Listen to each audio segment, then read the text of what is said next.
la enseñanza del filósofo de Heráclito debe haber tenido la función de dar acceso a la aletheia o aletheia que hacía patente el logos físico, más allá de toda percepción y de todo conocimiento en términos de los contenidos de los pensamientos, y así disolver la lese y por ende romper el aferramiento a todas las posiciones conceptuales.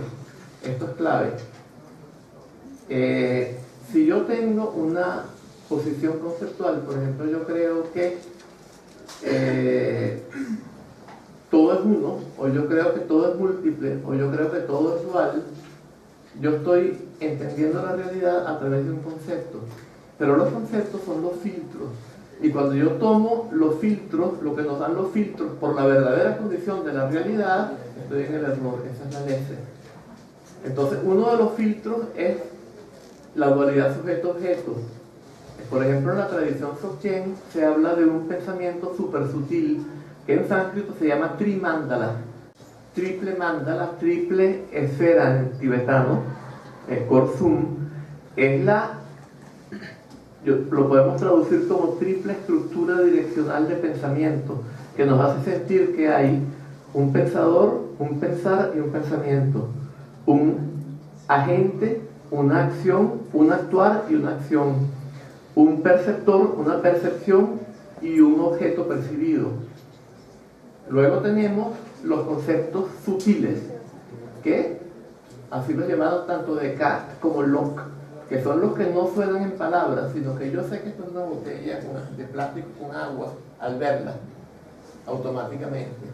Y por eso voy hacia ella y me la bebo, bebo de ella. Un perro tiene estos conceptos también, claramente. El perro va hacia el agua y la bebe. Incluso el bebé va hacia el seno de la madre, también los tiene. Después tenemos otros conceptos que son los discursivos, que ya son más dualistas, son más del proceso secundario que llamó Freud, o sea, del hemisferio cerebral izquierdo, que es el digital. Entonces, ahí tenemos toda la elaboración conceptual está basada en este tipo de conceptos. Cuando yo tomo estos conceptos como realidades, estoy en el error. Igual que estoy en el error cuando me siento que soy un sujeto separado del objeto, el pensamiento súper sutil. Estoy en el error cuando siento que esto es en sí mismo una botella de agua y que es en sí misma separada del resto. El universo es un continuo de energía para la física actual. No está en sí mismo separado. Lo separa mi percepción, no es separado, ahí estoy en el error. En un sentido es una botella, en otro sentido es un conjunto de átomos, en otro sentido un conjunto de moléculas, en otro sentido es un segmento del continuo de energía que es el universo, que fue separado artificialmente por mi percepción para percibirlo. Entonces, en sí mismo no es ninguna de estas cosas. Todos estos son conceptos. Ninguno puede ser absolutamente verdadero, ninguno puede ser absolutamente falso. Base del pirronismo, base del budismo. Ya vamos a ver por qué. Y tiene que ver esto con la negación, o sea, con esta afirmación, mejor dicho, simultánea de los contrarios en tantos fragmentos de Heráclito. Entonces, ¿por qué habría Heráclito afirmado al mismo tiempo conceptos contrarios? Simplemente por esto mismo, para romper nuestra comprensión en términos de un concepto unilateral, que nos sentimos que eso es así en sí mismo y que lo otro es absolutamente falso. Entonces él afirma los dos, que nuestra mente no puede hacer eso, no puede afirmar dos contrarios al mismo tiempo, porque iríamos en contra de el principio del el principio de la no contradicción, para resumirlo en una sola palabra. Y como la lógica funciona en base a ese principio, toda lógica que niega los contrarios se basa en ese principio. Es mentira que hay una lógica que no se basa en ese principio, aparte de la lógica de Hegel, que es diferente, que no nos vamos a meter aquí. Se lo discutí yo el año pasado en una conferencia que di, y no nos da tiempo de meternos en eso en esta, ¿no? Pero en todo caso, Heráclito habría aceptado el principio de la no contradicción, porque sabría que en la medida en que la no contradicción es el principio en que funciona la razón digital humana, afirmando dos contrarios al mismo tiempo, rompía con la razón, ¿y qué pasaba? Entrábamos en el logos, entrábamos en la aprehensión directa, más allá de toda interpretación conceptual de la verdadera condición de toda la realidad de nosotros mismos.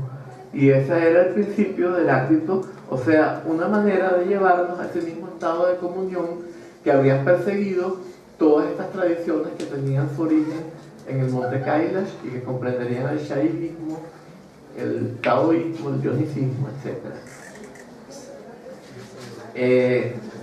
Entonces, por ejemplo,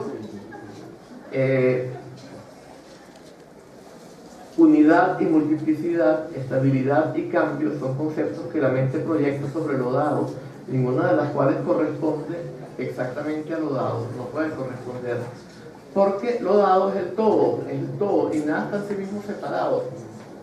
Entonces, hay gente que piensa, por ejemplo, Bergson y muchos otros filósofos, historiadores de la filosofía, piensan que Heráclito era un pensador de la multiplicidad. ¿Por qué? Porque él afirmaba el cambio constante y absoluto. ¿Qué manera de pensar tan extraña?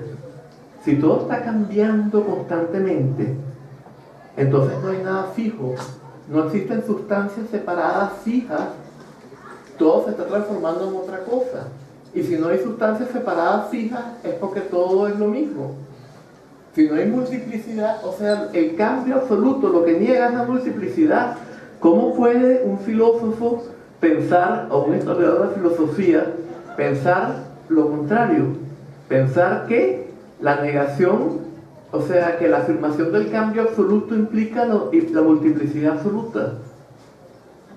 Todo lo contrario, implica que no puede haber nada, no puede existir una multiplicidad sustancial ni un dualismo sustancial. Y a esto que nos lleva la filosofía de Heráclito, ¿no? En esto estamos más bien con Kirk, del famoso libro de Kirk y Raven, que dice que a Heráclito le interesaba más que el cambio, la unidad subyacente en todo cambio, ¿no?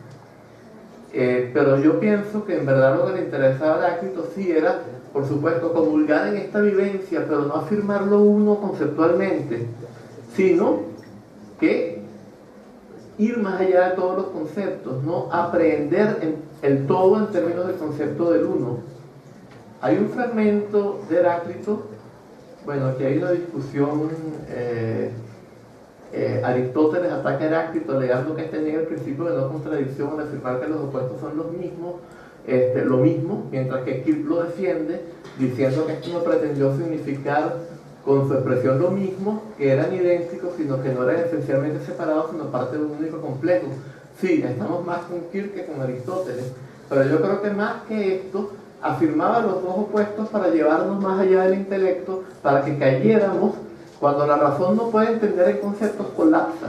Y puesto que el velo que crea la lese es la razón, se tiene lugar la alesia, la vivencia de la verdadera condición de nosotros mismos y de toda la realidad.